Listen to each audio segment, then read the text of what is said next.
Hello and welcome to the Primarchs Podcast, episode 168. I'm your host, Brad. This is my co-host, Eric. How's it going? And with us today on this special episode to help noobs out in collecting Thousand Suns, we have the man, the myth, the legend, the guy whose name is a One Piece reference, DK Diamantes. It's a One Piece reference, isn't it? There is a Diamantes that eats what is it, what fruit is it? He can make anything flappable into like metal or something. He has the flap fruit. He's a flag man. Yeah. Oh, wow. Great intro. You're welcome.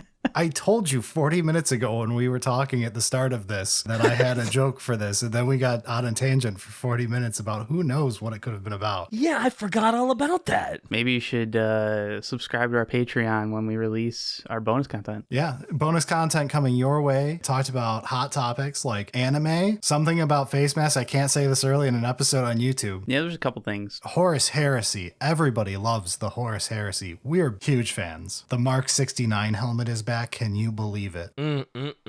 Love that piggy snout. Out of context, that sounds so weird. That's not. Listen to the bonus content. It's fine. It's. Don't worry, that won't be in the final cut. It will. Yeah, sure. It will. All right, but without any further ado, let's actually get into a rather important topic here: how to start collecting Thousand Suns. Sounds good. All right, DK, we have you on this week because you're a budding Thousand Suns enthusiast in the making. How long have you been interested in Warhammer here as a new guy? I'm assuming you mean how long have I been interested in like the tabletop, right? Just in general, as a 40K enthusiast, how long?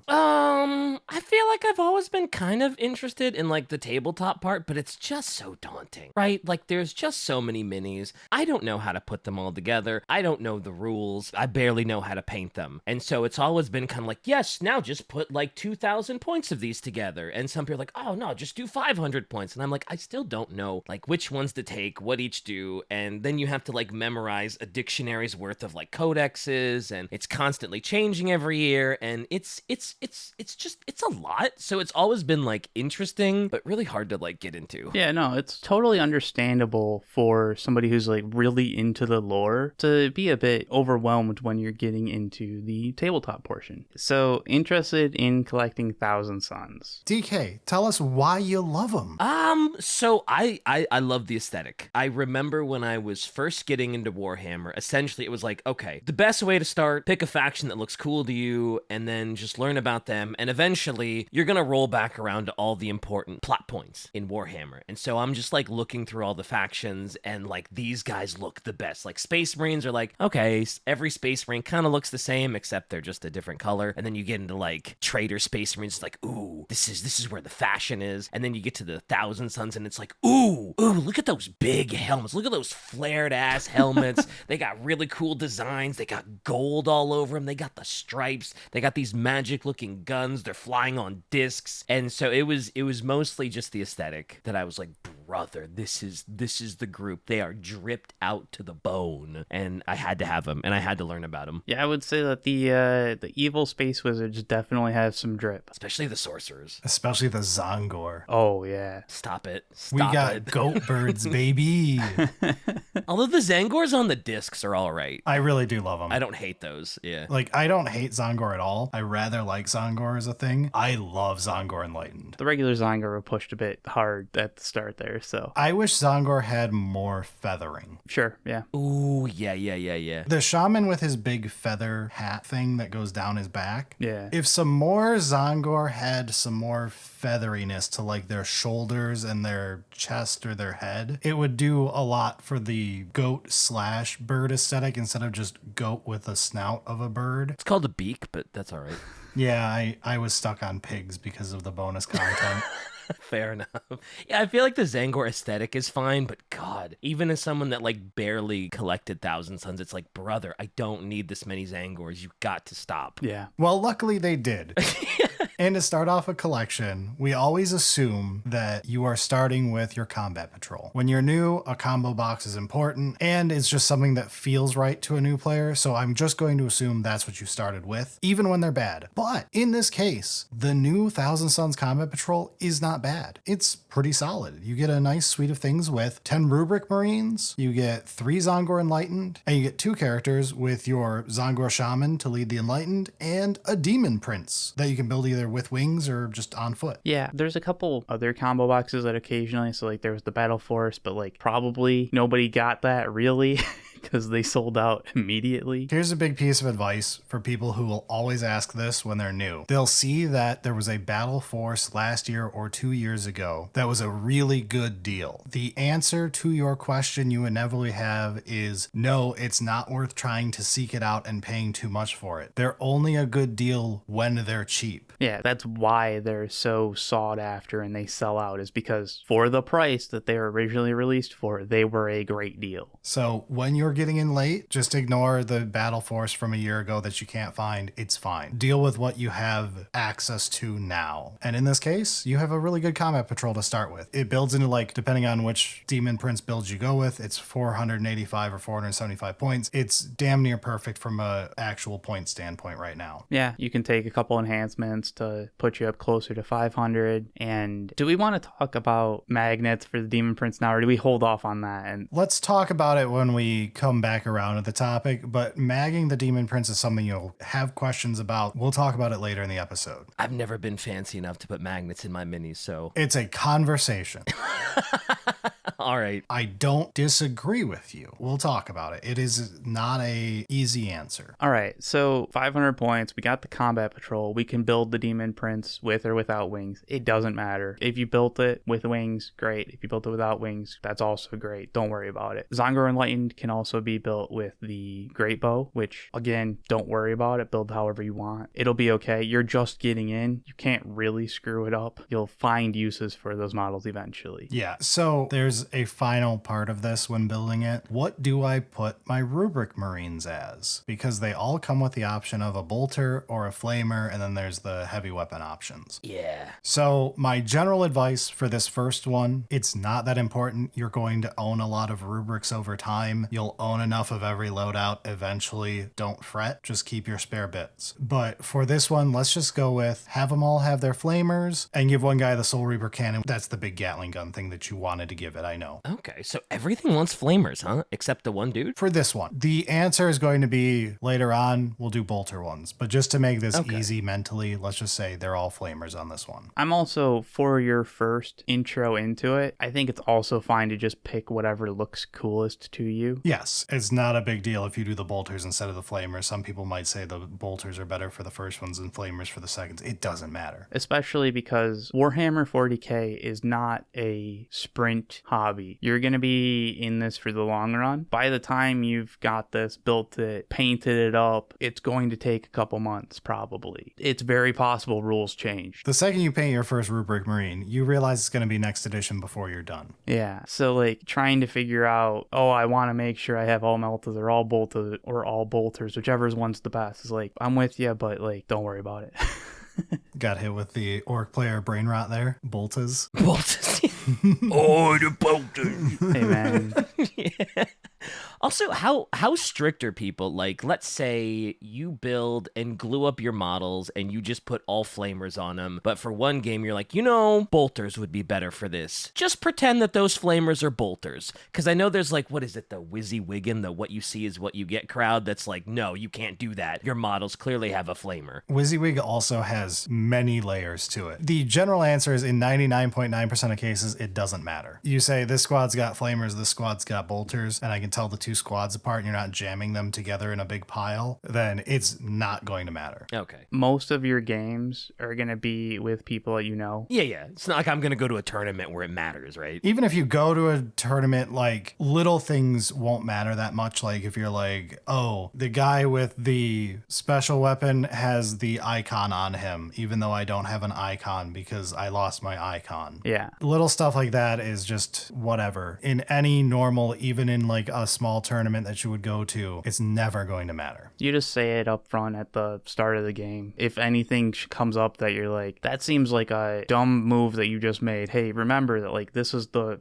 one that has the icon. Right. So it's really not a big deal, like, at all. It is not. Like Brad said, 99.9% of the time, never gonna fucking matter. So like, don't worry about it, especially when you're just getting in. Like, I know you said, getting overwhelmed kind of thing. These are the kind of things that can make it easier to feel that you're not going to be overwhelmed. You just don't have to think about it. Don't worry. It'll be okay. Because sometimes it's like, oh man, those little shotels they come with, so cool. I don't know if they're actually shotels. They're like curved blades. I'm like, damn, those are really sick. And I want them to have like the cool bolter. And it's like, oh, but what if that's not the meta thing to do? And that's not how you're supposed to run them. And so it's good to know that kind of sort of doesn't matter. Just random fact, the curved blade is called a Khopesh. Oh, that's right. It's a Khopesh. Shotel, my mind is on Gundam. We have 3 people with anime brain rot in this. This has not been an easy recording. We just keep going down rabbit holes. Yeah. Anyway, so you get together your combat patrol, you put everything together how you like, you start painting it up, you play your first games with your buddies, and now you want to get further in. So the next steps, we tend to take this in quote unquote 500 point increments. That's a rough number. It's especially so when we're talking about Thousand Suns, and we'll explain why with the very next kit we talk about. But we're going to take it in like stages, saying like, here's your first big purchase, and then here's your next set of purchases you probably want to make. And then as you go along, all blends together, and then you're wondering how you have 6,000 points of Thousand Suns. Right. So one of the things that you said, you built your combat patrol, painted it, played with your friends. Make sure that you actually enjoyed it, and like, look at the rest of the range and be like, yeah, this is going to be cool. And then like, commit to the next steps. But like, if you didn't enjoy it, there's like hobby swap type stuff that you can do and be like, I want to try this other army, trade that combat patrol for this combat patrol, and like whatever. Yeah. Naturally, after 500 points, if you're like, damn, playing the Thousand Suns fucking blows. It's like, well, maybe I won't make the next $70 purchase. Maybe I'll try like Tyranids or something. Yeah, and that's a much better thing than getting stuck in like the sunk cost fallacy of like, well, I bought into this, so no matter how much I hate it, I have to keep buying this. Don't do that to yourself. Yeah, don't immediately spend like $2,000, buy 2,000 points when you don't even know if you like Thousand Suns in-game. Yeah, go online. You can play on like Tabletop Simulator to check things before you buy stuff. You can do mini swap to swap out of an army you don't want anymore and either get cash for it or trade it army for army if someone's got one that you want. There's always ways out early. But assuming you're still enjoying Thousand Suns, and why wouldn't you? They're the greatest. No bias. No bias. Then one of the first purchases that I think most Thousand Suns players recommend, even if it's not going to get 100% utilized right away, is the Exalted Sorcerer's Kit. Oh, they look so cool. Oh my god. This is one of the best kits in all of Warhammer. Wow, really? From a kit standpoint, from plastic that you purchase standpoint. I mean, it comes from a lot of different angles. Like, there are some of the coolest models. The amount that you get for what you paid is just amazing. The fact that you can also kit bash a bunch of stuff. Like, the Exalted Sorcerers are amazing. I love them. Just aesthetically, I love them. So I love to hear that they're like the best. Yeah. Ooh, let's go. This is the kit that you purchase once, you build your 3 characters, and you realize you have enough bits left over to customize your remaining characters you buy from now on for a bit. And it gets to a point later on where once you're very comfortable, you've got like multiple 1,000 points of this army, right? When you go to make a new purchase, you might be like, ooh, I'm going to also pick up another Exalted Sorcerer's kit because I've got ideas for this custom character I want to build, or I want to doll up my new Terminators with some extra bits from this kit, because this kit comes with enough bits, like between arms and heads and extra things to tack on all over the place, to kit out way more than these 3 models. It's an important thing when we talk about Rubric Marines later and a certain character for Terminators, but we're getting this earlier than we will actually use all 3 of these models at any given time, but it starts giving you options when you're playing. Right, because the Exalted Sorcerers box gives you 3 models, and so you can make a Exalted Sorcerer on disc, an Exalted Sorcerer, and a Sorcerer on foot. And like maybe you said you just have to get like a 40 mil base or something. I don't know if that's actually true in the current. Yeah, this is a minor lesson that may be out of date very quick here. We haven't seen an FAQ yet to see if this is going to change. The kit officially, for most of its existence, has been an Exalted Sorcerer on disc and 2 on foot. In the new codex, they stopped showing the old Chaos Space Marine Sorcerer that you just play in Thousand Suns and call a Thousand Sun Sorcerer. They stopped doing that, and they just started showing the Exalted Sorcerer on foot as either an Exalted Sorcerer or a normal Sorcerer. Back in the day, the difference was Exalted Sorcerers on foot are on 32 mils, whereas Sorcerers are on 40 mils. I do not know if they're updating the kit to come with 40 mils, or if they're just making it rules-wise where Sorcerer on foot is on a 32 mil. Something about that may change. You may have to just swap him from a 32 mil to a 40 mil, or vice versa at some point when they change that. It doesn't matter. Not a big deal. The point is, this will build you 3 different types of models that have very little difference other than mechanically. And we'll get into the whole mag discussion later, but this is another one that like you could mag up a bunch of things. It's not worth it. Or you could just buy a couple of the Exalted Sorcerer boxes and you're good, which that's what most people are going to do. Your first Exalted Sorcerer's box will last you a while of kit bashing, and then you just kind of want the second one because you start having ideas. So after the Exalted Sorcerers, you're probably going to want some Sots. So Scarab Occult Terminators, these are kind of the like backbone infantry. They're your like bigger, more elite thing after a rubric. As a Terminator should be. As a Terminator should be. Again, this isn't like a meta discussion thing. We're not going to worry about min-maxing your first 2K list to be the best current meta list. The point is to get a sampling of the army early on so that you know which ways as you go further into this that you want to go personally. You may fall in love with Scarab Occult Terminators, as many of us do, and by the time you own like 2,500 points, you own, 20 Scarab Occult Terminators. It's not the advice we're going to give in this episode, but know that that is a common outcome. You will not be alone. I can feel 20 termies. Sure, go for it. I've done it before. I'll do it again. Hell yeah. So those two kind of round out a lot of the like foot Space Marine part of Thousand Suns, and like then you've also got some of the Zongor and the Demon Prince from the Combat Patrol. So you've got a pretty good spread of what Thousand Suns allows. I don't remember if it was like the last edition or not, but I remember it was like, oh yeah, for Thousand Suns, if you ever want to get into it, it's like, yeah, get a shitload of rubrics, get some termies, get some sorcerers, maybe some troop transports, and just let them do their funky magic. And that's essentially how you play Thousand Suns. That has been Thousand Suns for the last 6 years up until this week. Since the Codex came out, right? Yeah, there's a lot more freedom right now. They got rid of Cabal points. That's what it was. Yeah. It very much hampered the way you built armies. Now it's a lot more open on ways you could build them. You could play other things like, Mutal Vortex Beasts are always fun, and Brad tries to jam it as much as possible, even when it's not optimal. It's true. Absolutely true. But like, that's okay. So like, one of the things here is that with Scarab Occult Terminators, the Exalted Sorcerers, and the Combat Patrol, you have a core that you can, pick and choose from as you continue to get more models and like fill out the rest of your 2K list. But like, you have a core that can do the game. You can play the game, move models around, hold points, do actions, shoot things, do psychic. Like, it'll all function. And then from there, it's like, okay, let's figure out some flair. Right. This is how you like really personalize like your army. Like, that's just like the bones, the meat is like all this other stuff, I assume. And then to round out this like 1,000 point list, I'm going to say to pick up 2 copies of the new Sekitar robots that came out literally not even yet as this episode airs. They just came out in a battle force for us, and in the next couple weeks here, the actual kit will become available. No, do not try and buy scalped battle forces for these Sekitar robots. That is a bad investment strategy. It ain't worth it. Just wait. These controversial ass robots that are we alone in thinking that they look cool? Like, all over social media, it's like, oh, they're so ugly. Oh, I can't believe the Thousand Suns got these. Oh, how could they ruin my boys? And I'm just like, I think they're kind of neat. No, I think a lot of Thousand Suns players like them mostly. There's flaws to the models, but especially the the original paint scheme they revealed them with was not the greatest. No. Oh, yeah. And I'm not a huge fan of the back is just plain and bland to me. The back is very battlesuity. Oh, I can't really see the back of them. They do not show them much. Gee, I wonder why.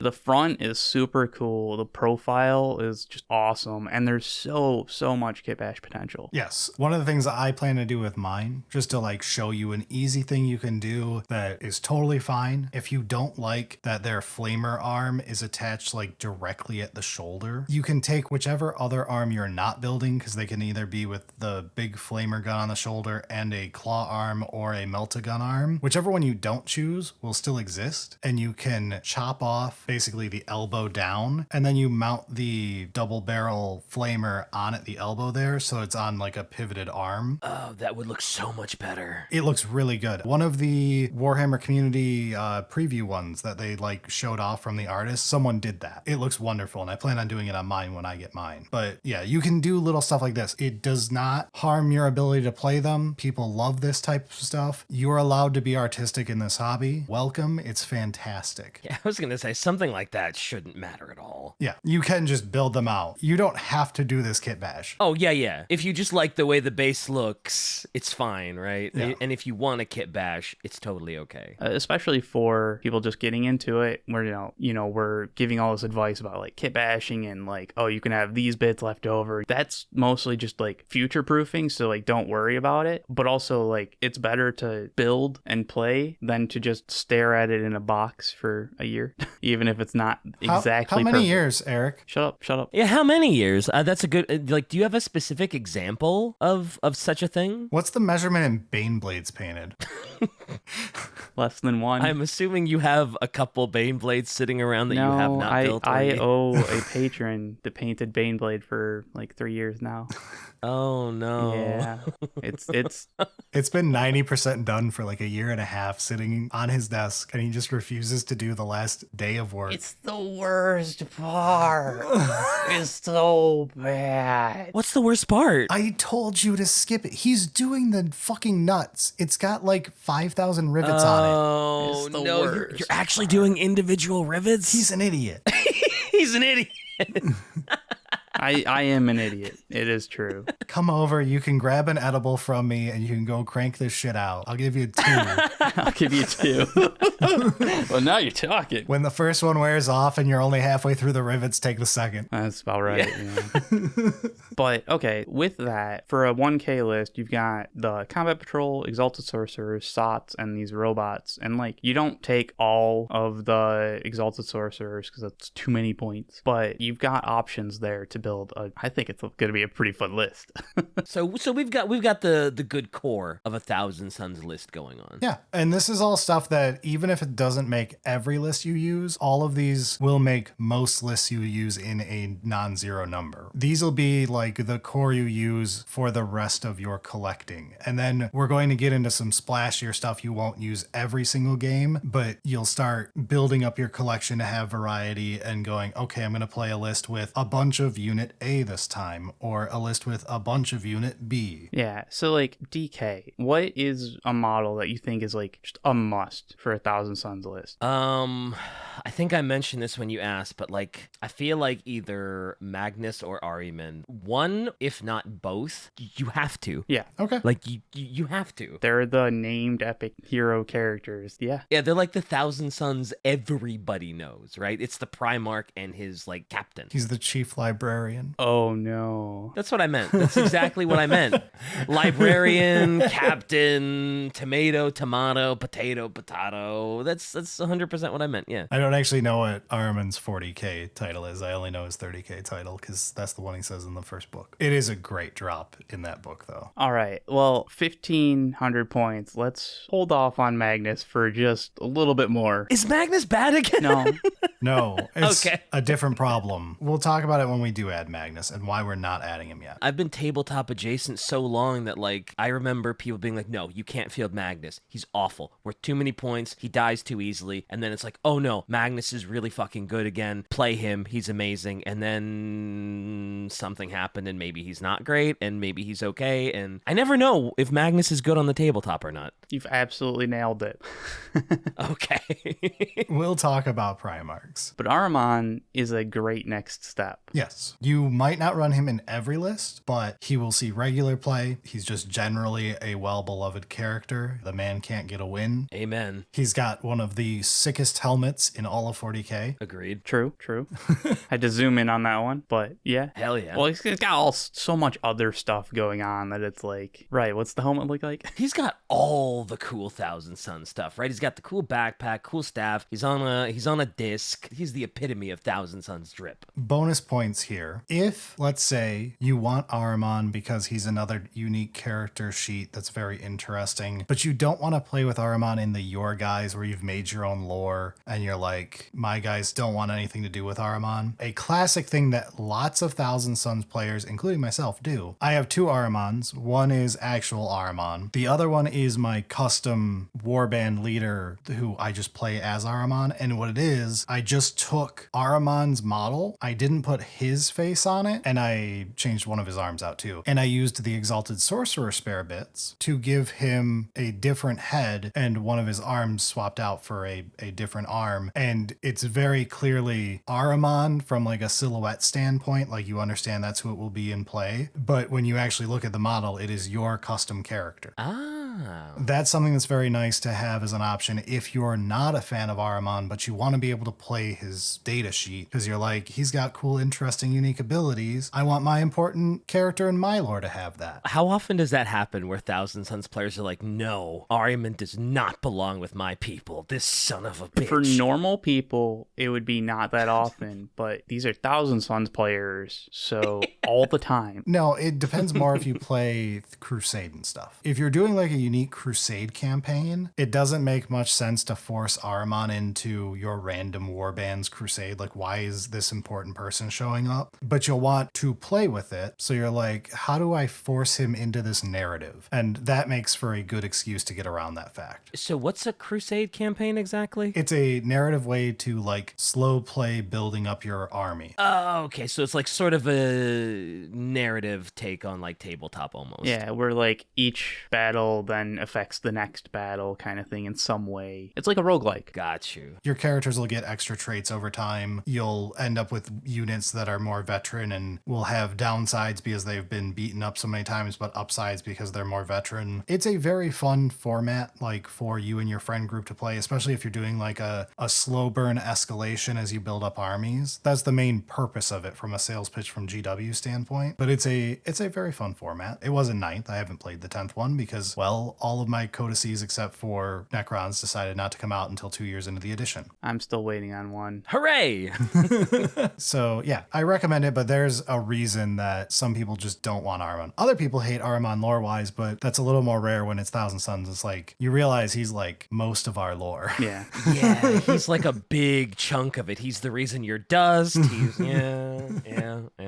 So from there, 1,500 points, this is really when you get to like pick and choose what aspect you're more interested in. So like if you want to go more into Zongors or you just want to spam rubrics or sots or whatever, like you can really just be like, yeah, let's do that. But I think DK, you said some of the Daemon Engine type stuff. Oh yeah, because I recently literally just replayed the Space Marine 2 campaign, I was like, man, Helldrakes and Hellbrutes are so cool. Fair. And if there's a way to like force those into like an army, that'd be really great. It'd probably be hell to paint them, but man, they're so cool. You are correct on the Helldrake being one of the worst models to paint ever. But But it has such a memorable moment in the game. The hey shit ass moment. Like, come on. you're already playing Thousand Suns. You've been forged in fire by Rubric Marines. Nothing can stop you if you've painted them. That's true. And we've got a whole video on ranking factions by how difficult it is to paint. If only there was a video on how to paint Thousand Suns from someone who was really good at it. That'd be like so useful to me. Fuck you. Oh man, I just don't know where I would find such a thing.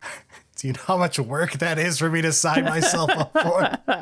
Oh, hey, I'm just thinking out loud here, you know, not trying to pressure anyone into something, just throwing things at the wall, you know? I mean, and Brad, you've even got some new stuff that you got to paint up with the robots, so it could work out. Oh, yeah, the new robots would be a great introduction to how to paint Thousand Suns since everybody's talking about them, right? Yeah. I think we're going to ignore the Helldrake for several reasons at this juncture. Let's talk about the Helldrake at the end. It does have a big topic attached. So, like, that style of, like, vehicle demon engine thing, I think we can take a look at. So like the Mauler Fiend and the Forge Fiend then? What are your thoughts on good dogs? I like a good dog. I vaguely remember a time when I was like thinking like, oh yeah, I want to get into Thousand Suns and that'd be really great. And I forget, I don't think it was Bricky, but I'm not sure who else would tell me about this. I might have just been looking at like YouTube video builds and they were like, oh yeah, you should totally take the ranged version of whatever Demon Engine Fiend this is because, you know, Thousand Suns don't want to be like super up close and personal. And if you take the melee Fiend, oh, that gives them like a really big chunky sort of like tank that can stand in front of them and they can shoot. And I was like, I like the sound of that. And they look really cool too. So I am a fan of both Mauler Fiend and Forge Fiends, and luckily they're the same kit, and through the power of a couple tactical magnets, you can turn one into both. I think this is a great time to start talking about magnets because this one, the Mauler Fiend, Forge Fiend, like DK, you were saying, it's the same model, but you just swap arms from smack 'em to shoot 'em. And that swap is very maggable. Yes, it's slightly different. I'll have to see if I have good pictures of my Mauler Fiend to explain this. But basically, it's as simple as take a Mauler Fiend, build the Mauler Fiend in every way except don't attach the tentacles in the mid-body. It's got like Melta cutters that it could also have at the mid-body. We're going to destroy those in this process, but that's okay. You will chop off the ball that connects the tentacles to the midsection of the model. You do the same thing for the Melta cutter there, and you slap on magnets instead so that you could swap the Melta cutter for the tentacles. That would let you just do the different sub options for the Mauler Fiend. But what you're going to do is cut off the end of the Melta cutter and jam the two side guns from the Forge Fiend on instead and glue those into place with super glue or whatever, and maybe a little green stuff if you're feeling real spicy. Probably not needed, but nice in case you hacked a little bit too aggressively. too much. Yeah, but on mine, I have a Forge Fiend who is just a Forge Fiend with the plasma mouth guns on the side, and then my Mauler Fiend I've got has the tentacles in the middle for when it wants to be a Mauler Fiend, or I swap them out to be the two shoulder, like it'll come over the shoulders when you flip the mag cutters upside down with the guns attached. It'll have two shoulder mounted auto cannons, which is the other Forge Fiend build. I've got two of those that are glued to that so that it can be played as a Forge Fiend instead. I stole this idea off the internet. It's been done 1,000 times. You can find it all over. Very cool way to do it. You don't have to do this though. And that's an important thing is you don't have to mag the models. It's just a bonus for those who want to do that trick. And it's the same with the Demon Prince of technically the Demon Prince can have wings or no wings with the backpack. In my opinion, no wings with the backpack is a sin. It looks like crap compared to giant cool demon wings. If you're gonna be a Demon Prince, like, come on. Right. But like it's been one of those without wings has been pretty well, like this is the better option for several updates. Yeah, it's been that way for most of 10th. But that being said, all I do in that case, I didn't mag the wings in the backpack. You can do that. All I did was play them with wings, and I point at it and say, he doesn't have wings, and we move on with our day. So these aren't required, but they are things you can do. In general, I don't get overly fussy with trying to mag guns or anything crazy, especially not at the infantry level. It's not worth your time. You're going to spend so much of your time, you should have just done literally anything else and bought a second kit. Or just, do the point at it and say, this is what it is. Because like we said earlier, people are going to be fine with it so long as you let them know. But when you get up to big vehicles, if you can get away with a couple magnets, I like doing it just as a hobby fun thing every once in a while, especially because the Mauler Fiend with the over-the-shoulder Gatling guns looks sick as fuck. That's why I committed to doing this in the first place. But it was more wanting to do that than wanting to spare myself going to buy another kit. Yeah, I was gonna say, like, in this case, it's essentially the same kit. It just needs a little bit of editing, and it's like, that's a lot better than going out and spending another, $84? Yeah. Which is not a cheap amount of money, and it's like, oh, I can just buy a couple little magnets and some like glue and essentially have both loadouts, like I'd much rather do that. Spend like $10 on that than just be like, oh yeah, here's another almost $100. And I think like we're at like 1,500 points. You've already built a bunch from, you know, the combat patrol to even like the robots. So like you have some experience on building kits. This can be a solid start to, you know, a little bit of customization. Yeah, what is essentially the beginning of learning kit bashing. Yeah. Head swaps, doing basic magging like this, that's like how you figure out kit bashing. And then you start seeing a whole new world open up. But it is a bigger topic. We do have an episode on kit bashing and stuff. But back onto topic here. You said you're a fan of good dogs. Oh, the Mutalith Vortex Beast, I assume you mean? Because God. Yes. That mini is so dope. Oh my, it's like, it is one of the coolest minis I think I've ever seen with that big glowy. I don't even know what that is on its back. I have no idea what that is, but it's just the coolest shit I've ever seen in my life. I just love it. So if there's a way to get that in, yes, I'm gonna take it every time. I think I would lose my mind trying to paint that thing on its back. Don't care, whatever. It's really nice, actually. I have painted Mutaliths. You don't say. Yeah, the thing that's on its back is literally just on a stick, like on a plastic stick that goes into the back. So you just don't glue it till you're done painting it. You just pop it in and out. Oh, okay. So you can pull it out to paint it and then just pop it back in. So that's actually much easier. It doesn't get in the way at all. The worst part is you should not glue in the tentacles inside the mouth until you're done painting them, because those suck to paint. Oh, because they'd break like crazy. No, it's not that they break. It's that they're all in the way and he's got a bunch of teeth surrounding them in the way. You end up like getting really mad trying to paint in there. That's one piece of advice I can give people, is just blue tack it in there until you're actually done painting. Also, until you said, how do you feel about good dogs?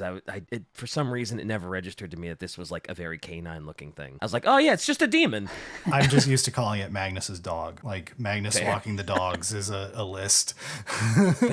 But yeah, I think we can fit a Mutal Vortex Beast in here. Hell yeah. So we can say like Armon, one of the Mauler Fiend or Forge Fiend or you Maggot, whatever, and a Mutalith Vortex Beast. And now we've got big stuff to go with all of our core foot stuff. Yeah. If we want to like actually like finish the list to get to like 1,500 points, another kit of rubrics would probably get you there. And like, yeah, you're going to want more rubrics. Or Sots, like whichever one you end up liking more, you could look at this point. Yeah. If you're doing the second kit of rubrics, this is probably a good time to do this discussion. Combat patrols can be purchased more than once, and they are discount boxes. So as long as you're getting enough out of them, the second copy can be worth it for you. Maybe not right away, because you might feel like you just bought a bunch of the same two kits and you feel like that's boring. But now that we have variety in what we own, and you're like, hey, I want more rubrics anyway. Hey, I've got my demon prince with wings. Maybe he needs a buddy, or maybe I want one without wings in addition. Also, I could use some more Zongor in these bigger games to do objectives, so I'll get some more enlightened. Why don't I just buy this big combo box again? Yeah, probably a better value than just buying a box of rubrics, right? It is, but it gets into like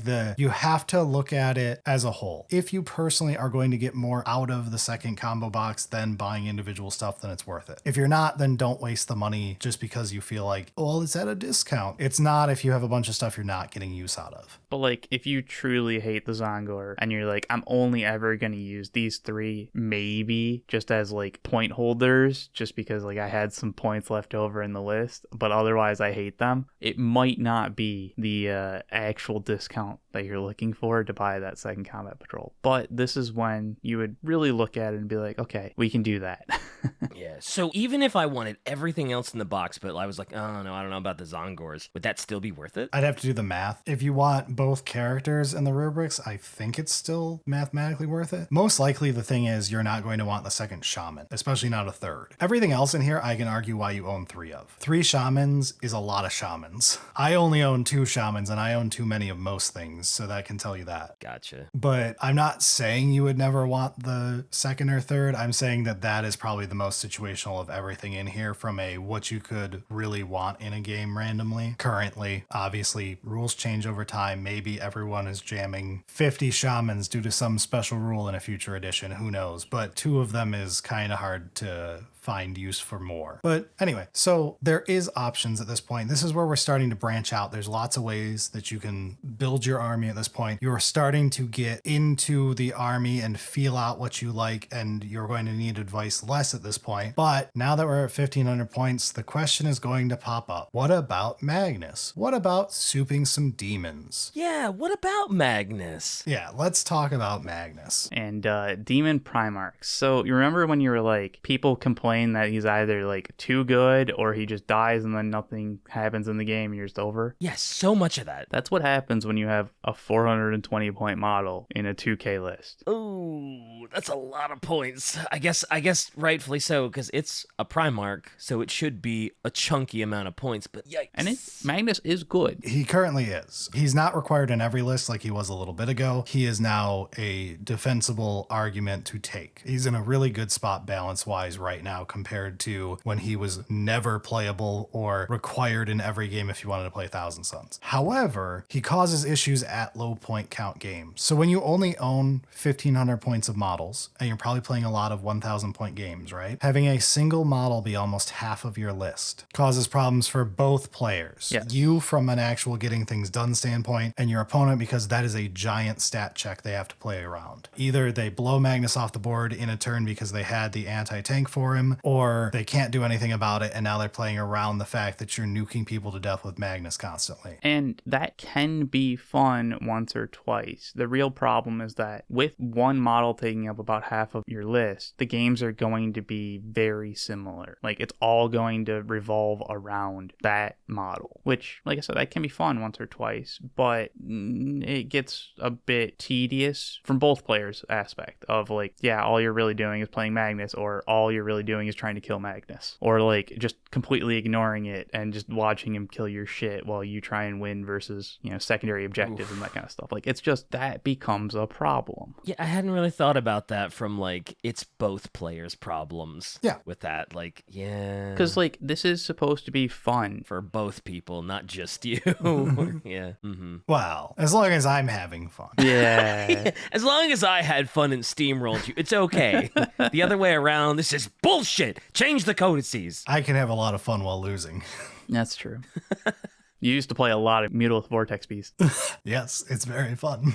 Even when his rules were terrible, he was fun. So Magnus you want at like high Yes. point games, like 2,000 and above, he's good. My general advice in a vacuum, without knowing your specific situation, is you want to get to a point where you can play a 2,000 point game without Magnus, and then you can have Magnus as an option. That is when he will feel best, is when it is your choice to put him in a list. Otherwise, there will be a point where you're like, oh God, I have to play with Magnus again if I play Thousand Suns. We just did that last weekend. I don't want to play this again. That's what you want to avoid feeling. And that's why I normally say, like, once you've got 2,000 points of stuff, Demon Primarch time. If you want it earlier than that, that's fine, but just be warned, like, You don't want to crutch him. yes, when you're using him as a crutch, it's going to feel bad. Exactly. Would you suggest that for like every Primarch, by the way? Yes, I have generally dubbed this the Primarch problem. It's the God problem in AOS. It's just any big centerpiece model is really fun a lot of the time, as long as the rules are good. But it can be a very large problem at small point count games. It's not a bad thing. Everyone loves a big splashy thing. I am a huge fan of playing only big splashy things on occasion, a lot of occasions. But it's something to know going in. Have that in the back of your head so that you make yourself an informed decision. I feel like because Magnus is one of those, like DK, you said earlier, like you have to have Magnus or Armon to make it like Thousand Suns. Yeah, because it just feels like it's Thousand Suns, then it just doesn't feel right without like one of them. You likely won't have issue on your end playing Magnus every game. However, he'll feel better in a 2K game than he will a 1K game by a mile. Sure. And that's why I think you can be okay with getting them for 2K, and then like hopefully you continue to get a couple more models so like you don't have to always play them. But anything less than 2K is gonna be real rough. I was gonna say after this, like when and if I do like get like a full army, I'm just like, it sounds like it would be more fun fun not having like Magnus for a bit. Like you said, like just getting to the point where it's like, oh, I can play him, but I don't have to. Yeah. I kind of want to get to that point. Yeah. Absolutely. The other main question that a lot of people have is, I want to soup in Tzeentch demons and play Tzeentch as a whole, like mortals and demons. And this is now the size where we can start looking at souping in demons, in my opinion. You've got a good base of Thousand Suns. Now when you're playing like 1K games with your friends, you're able to play just Thousand Suns. But now we can start looking at, if you're the type of person who's like, maybe I want to get into all of Tzeentch, have access to playing only demons, only Thousand Suns, or mash them together and play both. First of all, based, you are the best type of person in the universe. Know that.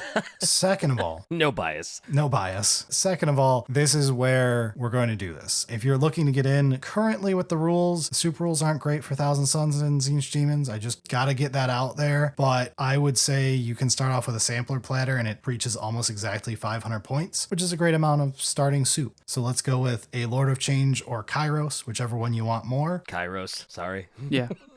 I'm the opposite side on this one. Oh, really? I like a generic Lord of Change better. I just think Kairos' lore is cool. This is a very Tzeentch Demon thing of, I like loading out specialized characters, and Kairos being named means he can't get funny special things added to him. So the Lord of Change lets me manipulate it and do stupid things. But again, I have both. But my lack of self-control is not the issue today.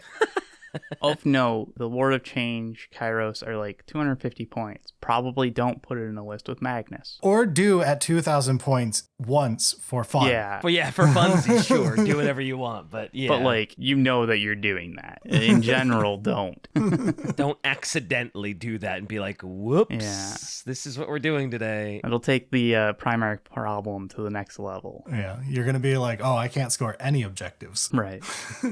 So in addition to that, you can pick up a squad of 10 pink horrors and also buy the kit for blue and brimstones because of split and split again's ability, where pinks become blues and blues become brimstones. Blues and brimstones is a single box, pinks is a different box. Welcome to Demons. It's a weird nightmare world of explaining things to new people. It's okay though, because we're the best. Totally. Yeah. Then we can do a group of 3 flamers and a group of 3 screamers. That's just 1 box each. And now you have a good spread of all the basics for Chaos Demons. That's about 500 points more or less. That's like one of all of Chaos Demons Tzeentch that you get access to other than like Chaos Spawn.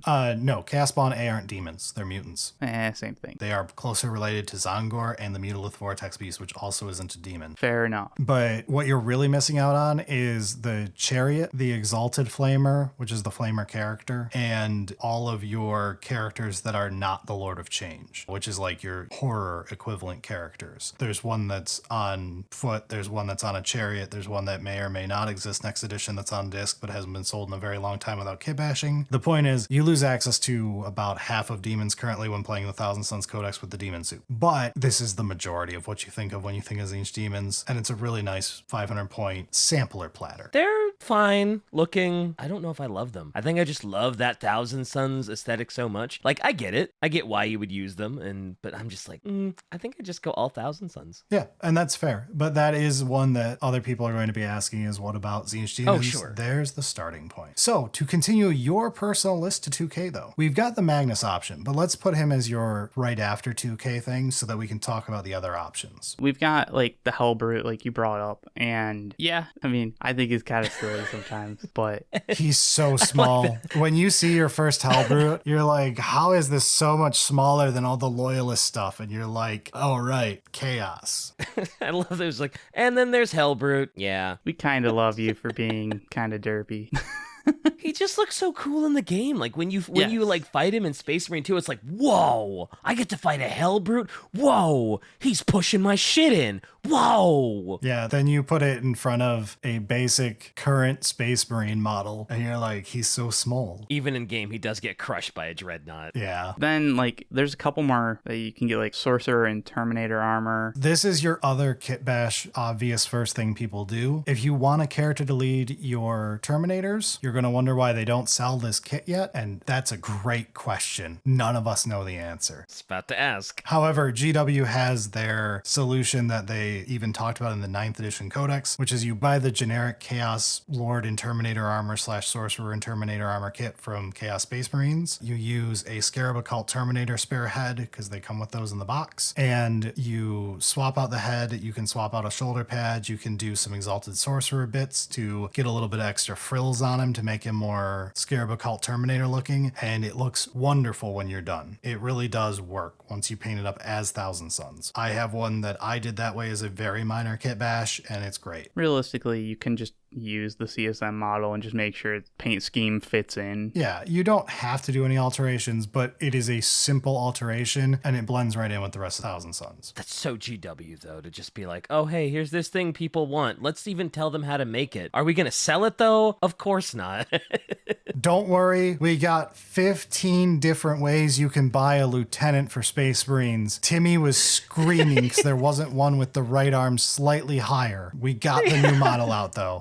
Guys, it's another Ultramarine box. And then we've also got, obviously, the Zongor, but Infernal Master. Oh my god, that looks so cool. Yeah, it is a really nice model. But the basic Zongor, we keep saying Zongor to say Enlightened, but the actual base Zongor kit is a great one for the secondhand talk of they've been in every combo box for Thousand Suns until this one. Everyone owns too many Zongor. Buying them fresh is like $60 or something. What?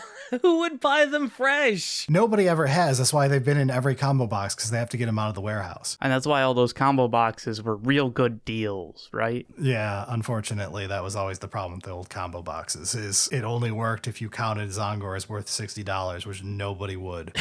But because of that fact, if you're looking at picking up some Zongor because you realized how useful they are for objectives and holding points and stuff like that, then buy them secondhand. You can find them on eBay. You can find them on Mini Swap. There's all sorts of places as you get further into collecting to save money. This is just some general advice for you as you get into collecting 40K. Yeah, I'm sure there's some people that can't give these things away, or at least in the way they used to be, like you couldn't give a Zangor away. Yeah, they're still not hard to come by right now. That may age in 2 years, but I also doubt that. They're not the most beloved model. Little oversaturated. There is one more big thing, which is the rest of the vehicles. Should we start off with the Helldrake he wants so much? Yeah, so let's do the, you've got 2K, you've probably already got Magnus in addition to that. Now I think you can get your dumb Helldrake that looks really cool, but it's an aircraft.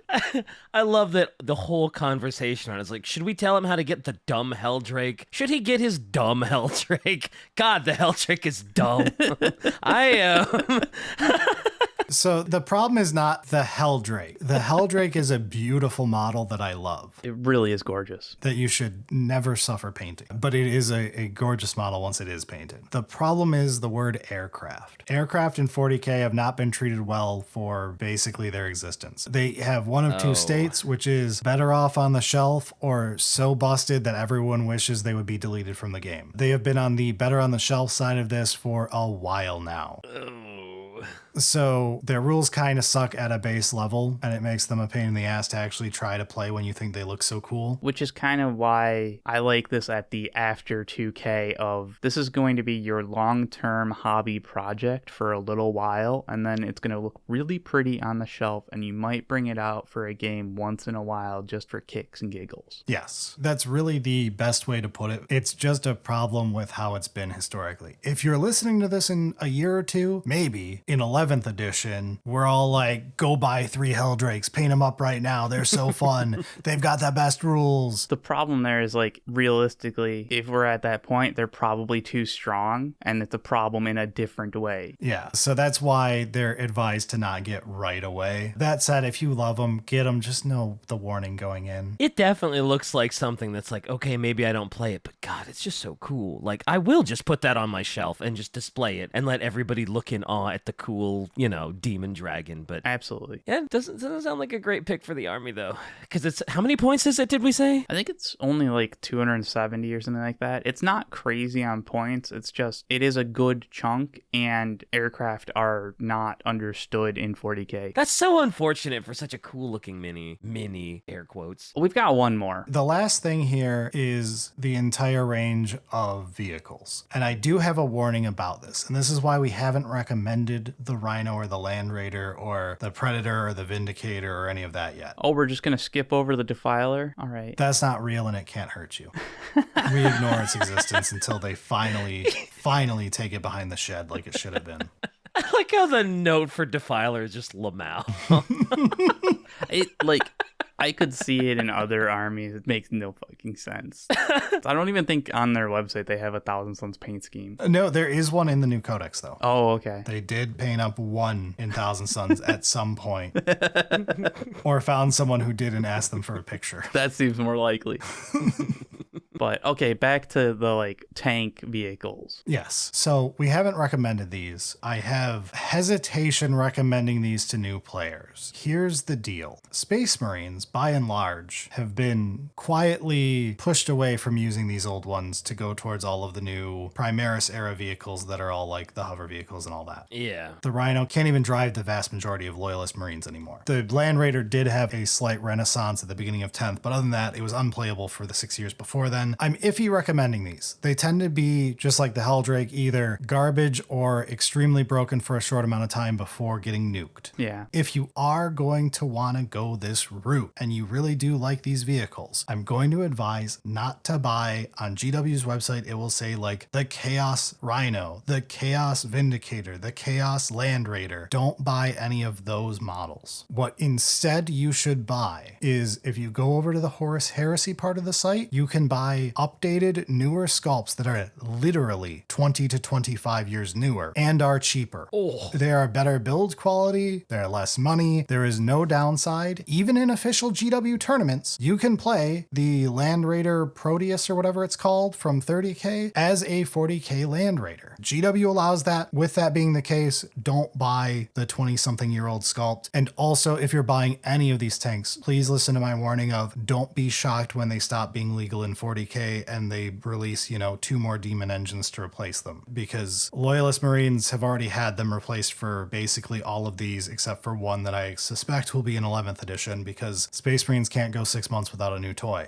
Yeah, but I mean, that would require them to make new models, which is pulling teeth for Chaos. Again, I expect they would just take the majority of these away without replacements for Chaos and just replace 1 or 2 with a new Daemon Engine. To be fair, though, there are some fun play patterns of having these transport vehicles and stuff that can be a fun way of playing Thousand Suns. So I get it. But They've also, unfortunately, been unplayable for Thousand Suns for the vast majority of the existence as the Thousand Suns as a unique codex. Well, that's good, because I think they look hideous. They're just boxes with treads, and it's just, I feel like in 40k, you could do you could do so much more stylized, tanks and transports that, these just look kind of, like something I'd carry my lunch around in.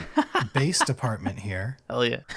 I do agree with you, even though it is not a majority opinion among the older fans of people in tin cans. I do not like spending $60 for a lunchbox. But to be fair, if I was going to spend the $60, the Horus Heresy one. They're much better quality. If you're going to do it, the Horus Heresy one. That's my advice. Yeah. Whether you should do it or not is up to your personal taste. I am not on the side of them. I have debated getting a Land Raider recently just because the 30k one kinda feels better. It's got a little bit more soul. I do still own 2 Rhinos after giving 2 away, and I keep stumbling on these things when I'm getting secondhand collections. The things are so easy to accidentally own a Rhino. So on your way to this, you may have accidentally picked up a Rhino anyway. Congratulations. And let's be honest, the best part about the Land Raider is how it got its name, right? Yes. It's not a tank that raids the land, it's a raider that Arkan Land made. Good old Mr. Land.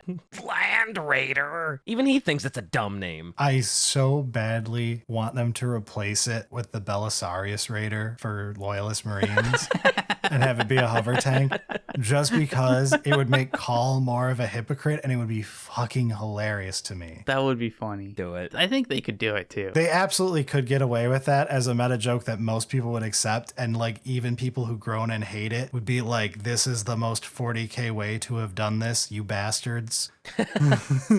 But yeah, that about wraps up all of the varieties of things you could end up with in Thousand Suns, ways to look at growing your collection. If you have more questions, don't be afraid to ask. We try to help out as much as we can. There will be other helpful people posting in the comments in the YouTube section, I'm sure. The Thousand Suns community is one that is very excited to have people join it. It is a loving bunch of nerds. How popular are the Thousand Suns, by the way? Because I feel like they're another one that like they got peaks and valleys. Like sometimes it's like, oh, Thousand Suns are really good, and then it's like, oh nope, they're bad. And then sometimes, I guess that's kind of every faction in 40k as far as the tabletop is concerned. But Thousand Suns kind of popular for most people. I think if it's good or bad matters a lot less than how they vibe with a faction. And for Thousand Suns, I think it just appeals to the fact that like you're playing a war game. You're probably a fucking nerd. You probably just feel like the Thousand Suns represents you. So it tends to be on the popular side. Space Wizard is very cool, but Thousand Suns also is not normal Space Marines level of popularity. Yeah, it's not near like normal. Yeah. Just generic Loyalist Marines is way more popular. But yeah, I was going to say it's not like an Ultramarine crowd or a Blood Angels crowd or like an Iron Warriors crowd or something. Iron Warriors is probably lower than Thousand Suns. Oh, really? I don't know why. I kind of assumed they'd be like kind of high up. It's probably got an older main audience. Mm-hmm. Anyway, that should hopefully give you a good start. Again, please make sure to ask questions. It is a very helpful community who would love to help. DK, so you're like, we're locked in, right? You've got a steady plan going to 2K? Yeah, I feel like we got to stay. Obviously, I think, like we said, I want to start off with like maybe experimenting with like 500-point games and just kind of slowly moving up from there as I like get a feel for them. But yeah, I think this is a nice little plan sheet deal. Like I've had people try and give me like, oh, here's a sort of ish list, and you know. Yeah, I think more important than a list is understanding reasoning for you to know when you go in what you're gonna want. Yeah, definitely. And this is a nice sort of I don't know if I want to say a worksheet, but at least it's a nice little planner for like when you want to get like serious about it, and it's like, here's how you go about it, here's what you should buy. Yeah, I dig it. I think we've done a pretty good job. And before Brad abruptly cuts us off, reminder, we've got the book club coming up in like 5 or 6 weeks-ish. It's going to be The Elemental Council by Noah Van Nugen. So if you're interested to not get spoiled when we do the book club episode, make sure to read it in the next 5 or 6 weeks. And patrons, look forward to a bunch of bonus content because we are over 2 hours into this recording now, and I know you're not looking at a 2-hour episode. You might be. And thank you, DK, for joining us on this. Well, thank you for having me. I appreciate it. I've been trying to get Thousand Suns for maybe 5 years now, and now I know what to do when I start making questionable financial decisions. All right. We'll check up on you in 2035. 2035. Guys, I played my first game. Bricky just taught me some lore. Yeah, I only just learned about what... No, we already did a Thousand Suns episode. I can't even make that joke. We only just... 2035. We just got to the Thousand Suns, guys. I know about Magnus. That's why he's only got one eye. Jeez. Did you know he punched out one of Lehman Russ's hearts? Crazy. Oh, man, he got Bane back broke. I can't believe it. Lehman Russ blew out his back. Anyway, you should end the episode. Before we end, DK, you got any shout-outs you want to do? Sure, you can catch me on Adeptus Ridiculous. Who the fuck are they? It's an up-and-coming, budding podcast about Warhammer lore. I think you should check it out. I don't know. I bet your co-host is a fucking nerd. Oh, 100%. You might know him. Who visits all sorts of other content creators, but skips over us, flies across the globe. Doesn't fly to fucking Michigan to say hi. No, he's already got us on lock. He's fine. He can ignore us now. Yeah, because historically he's never been on Poor Hammer, right? I know. Historically, you've never had him here. This is the first time you've had someone from our podcast here, right? It's wild. Just learning about it. Crazy. Crazy. But yeah, check it out. Up and coming podcast, Adeptus Ridiculous. All right. Thank you so much for joining us on this one. All right. And on that note, we are out of here. Sounds good.